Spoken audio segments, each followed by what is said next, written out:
So now cutting out a background inside any kind of photo manipulation software is something that people struggle with quite often. And today I want to show you how I can do it easily inside Affinity. So inside Affinity, I have this photo here of a man holding a coconut, and I'm going to use this one to just kind of demonstrate how you can cut out different elements. For example, if you have hair on a background and you need to get rid of that background, like how can you do that without getting color spill or weird edge selections? So the first thing you need to know here is that we do actually have a couple of different ways to make a selection. You could, if you want to be very rough about it, take the freehand tool and just draw around and, like make a selection here. It's not going to be very good because you're not really going to draw along the edges there. So instead, we want to use something like the object selection tool or the selection brush tool, which are two of the main tools you can use in order to do this. Now, the object selection tool is basically going to analyze your photo like it is right now. You can see it's thinking right now, to see what objects we have inside this scene here. And I can just kind of draw them in. As you can see, it's trying to select the coconut, it's trying to select the hand. So if I click on the hand here, it's going to select that. If I click on the coconut afterwards, it's also going to select that. So I'm just kind of like clicking on different objects that I want to have as part of my selection here. So right now we kind of have like a rough selection, which is something you can do, using this object selection tool. But something I prefer to use is something called the selection brush tool. So if I were to actually unselect everything again, and instead I'm going to take the selection brush tool, I'm just kind of going to go over the photo here and hold down my mouse cursor. It's just going to select similar pixels to what I'm trying to select here. I'm going to go around the edge, just kind of select there. It doesn't have to be 100% perfect, but you want to get as close to as you can. So I'm just going to make sure it selects all the finger there. Go around the edges there. Now the hairs, let's not worry about those for right now. Basically, you're just trying to get the shape that you want to select here. So if we go around, you can see some of the hairs over here are not selected. Again, that doesn't really matter. We'll fix that in just a second. But you just want to make sure that everything is roughly selected, which it is right now. With this is where most people stop. And they might, do a Control-Shift-I to invert the selection and then click delete. And then all of a sudden we have this object here. But now that's not how we want to do things because it's not really the professional way to do it. Instead, you want to use something called refine. So whenever you have a selection here, you want to make sure that you click refine at the top there. And then you can see we get this little menu called refine selection that allow for you to tell it where exactly the edges are and customize how exactly it's going to select the object based on how you tell it to using these settings here. And this is what makes and breaks the difference between removing hair from backgrounds or, if you want to copy paste an image from one image to another and have it kind of like blend in. Let's say you want to cut out a person and place them next to other people, but it doesn't quite look like it's natural. So what I'll do here is I'll take you through how to use this tool step by step, and I'll also try and go through all the different menus just so you know exactly what they do, because that is very important when it comes to getting to know this particular tool here, because most people will just sort of skip this because, oh, this is too complex. I don't want to tweak these settings. I'm just going to go with the default one, or they'll watch some other tutorial where the person just kind of like drawing around the edges and saying, oh, that's it. Now everything is working. But then you don't get the result that they get inside the video. And this is why it's so important that you know these settings, because it's going to be different depending on what photo you're sitting with. Are you trying to get hair out of a background? Is it just a really hard shape you're trying to cut out? What exactly are you trying to do here? Does your photo not look like mine? Then it's not going to have the same settings. So what I'm going to do here is the first thing is to show you what kind of preview modes we have. So right now, by default, it is set to overlay. And basically, it's going to paint the background element that is going to remove as a red. And then everything that is going to be kept is going to be colored. So just the regular image there. Now, we do also have something called black matte. So we can just see this on a black background. We can also see it on a white background just to kind of see how it looks like. But also, we can see how this looks inside something called black and white, which basically shows the alpha of the image. So do we have part of the selection that is kind of going to be a little bit transparent? As you can see here, the edge here is actually kind of grainy. Instead of being like this very hard, black and white selection, it's going to be a little bit blurry in the edges because it's trying to remove some of that edginess, because there might be some color bleed going into the photo. Now color bleed looks like, let's just make it transparent here, looks like that. You can see there's some blueness going on. Even though this is actually his skin, there's some blueness going on there. But I'll show you how to fix that and how to get around that in just a second. So essentially, mainly you want to stay inside overlay mode for the initial part of this refinement. The first thing you're going to do is you're going to use something called a matte brush tool. And that is actually the default tool selected whenever you go inside this menu here. You can see we have 4 different types. You have matte, foreground, background, and feather.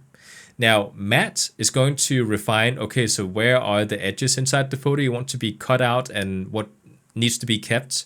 The foreground is going to tell the program that this is actually part of the foreground that we need to keep.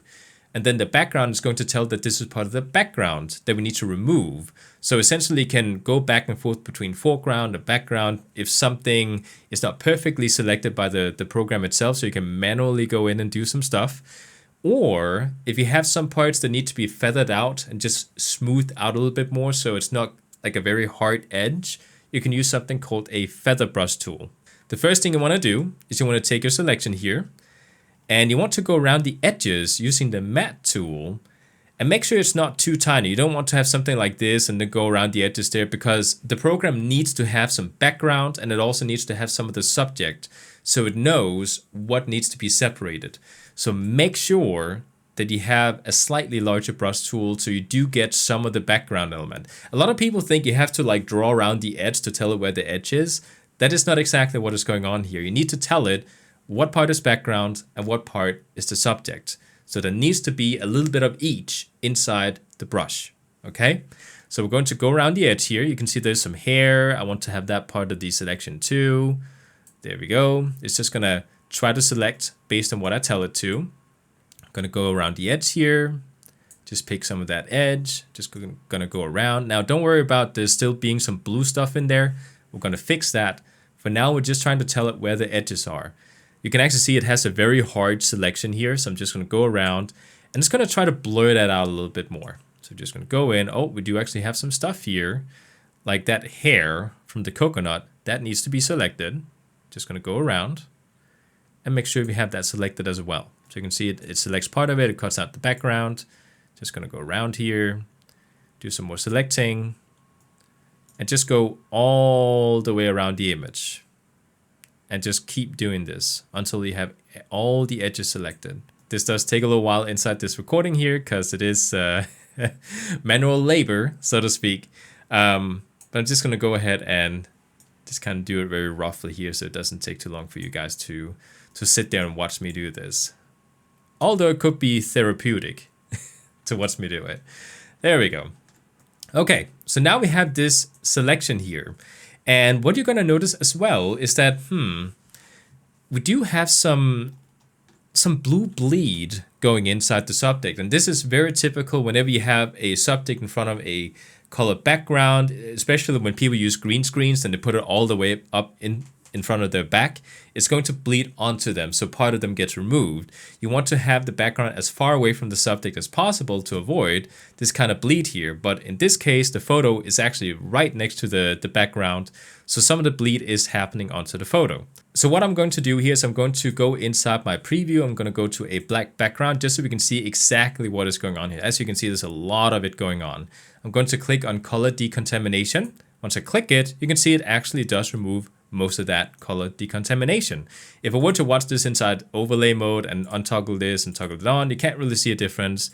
That's why it's so important we swap between these different preview modes so we can see exactly what is going on. Now there's some stuff going on here that needs to be removed. So I'm just going to take my matte tool, just going to draw it here. And then you can see, oh, okay, so it redefines that selection there. I'm going to zoom back out again. So now you can actually see we do have a cutout that actually looks quite decent. We do have some a little bit of a coconut here. That's quite good. The hairs are there. We can always just draw it in again if it's not entirely perfect. You can go back and forth to just kind of see what it's doing there. But essentially, you just kind of want to take the matte tool and just refine the edges. And then, of course, use color decontamination if you do see some decontamination onto your photo.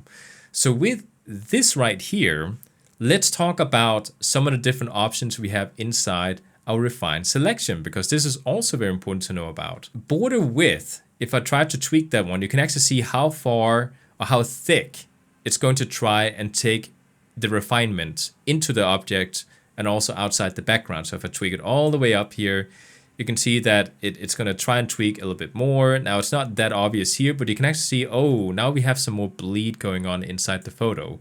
If I tweak it all the way down, it's going to try to just sharpen it in a little bit more to get, a little bit more difference between the object and the background. So again, this is an option you can tweak a little bit. In some cases, you might see some of the hair disappears if it's too low. Then you can turn it up to get some of that hair with it. So it's something you can tweak back and forth. I'm just going to keep mine around 30% because I didn't really see any reason not to have it at 30%.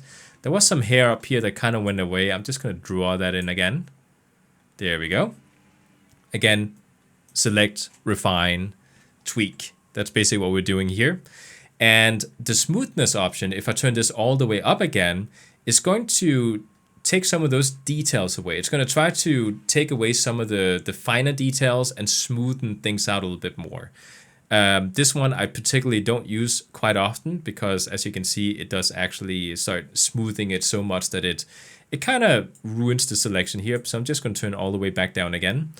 But the feather option is one that you will need to know about, because if I were to cut this out and place it inside another photo, if the edges are too hard, it's actually going to look unnatural. It's not going to blend in to the actual image, especially if they have different pixel resolutions and so forth. So I like to just have just a little bit of featherness going on, maybe like, let's say 2.8 pixels. If I do that, it's going to feather out the edges a little bit. And it's just gonna make it blend a little bit more in along the edges around the subject. So that's something you can play around with. Depending on the photo you have, you're gonna have a little bit more, you're gonna have a little bit less. Maybe you shouldn't have any feather. Again, depends on what you're trying to do here. Now, the ramp option is going to tell you what part of the subject is going to be selected and what part of the background.